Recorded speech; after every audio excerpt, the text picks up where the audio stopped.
you been to Thailand on some sort of a shoot, like as an actor or something? Like, how did you know it would even be possible to go do to grow? Like, I don't know, like, what the permit situation is. I don't know, are there laws? Like, I just don't know how any of that works. So I would be very hesitant to kind of go off on that. How did you just figure out all that sort of Thailand filmmaking stuff? I was in Thailand for 2 months on a vacation, traveled all around, and part of the way this whole thing came to fruition is I woke up one morning I was staying in this beach cabana on a little island in southern Thailand. Walk outside, water's in front of me. It's like one of the most gorgeous beaches I've easily ever been on in my life, right?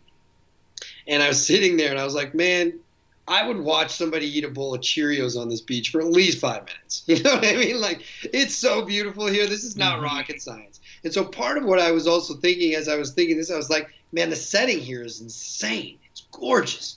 So when I got back from that trip, that was the trip when I decided I was going to be a screenwriter, right? I started trying to write films for Thailand. So Land of Smiles is the 4th full feature I wrote for Thailand.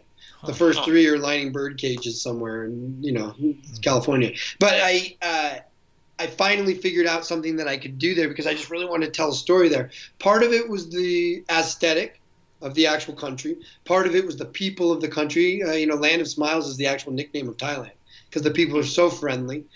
And part of it was because the people aren't really hell-bent and uptight in a lot of ways. Does that make sense? If they see a bunch of young people out there, which our whole crew is young, making a movie together, they're not going to come to you and ask for $1 million. But let's also be honest, you got to have strategy in how you do it. The way we shot it was strategy. We used we shot in New York on the Red, but we didn't bring a Red to Thailand. It's too big. I had a friend who got shut down shooting on a Red in Thailand, trying to do that. So we used the Mark III. It was the creme de la creme at the time, and that's not an intimidating camera to build out. Even with a big cinema lens on it, it's not intimidating, right? And I also wrote the film strategically with this in mind.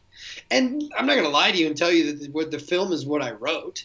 There was a knife fight that didn't happen. It was supposed to happen in a nightclub. That didn't happen. The day before we were going to do it, I was like, well, I don't know how I'm staging a knife fight in a club.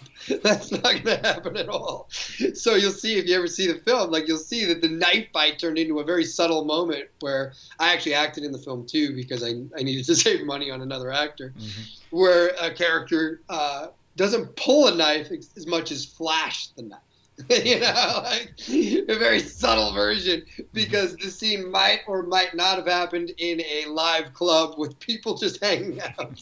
You know what I mean? I'm not recommending any of this to anyone, by the way. Yeah. And lastly, the thing is that you have to know is you have to be true to yourself. I'm an adventurous soul. I love to do things that aren't possible. So if you tell me it's not possible, I'm like, sweet, that's probably why I got into this business. And so part of my thing was people were telling me what I was trying to do was not going to work. It's not possible. And that alone meant I had to do it. Thanks for checking out this clip from the Selling Your Screenplay podcast. If you'd like to hear the full interview, just go to sellingyourscreenplay.com/podcasts, or to go directly to the episode, just use the link in the show notes. Thanks for watching.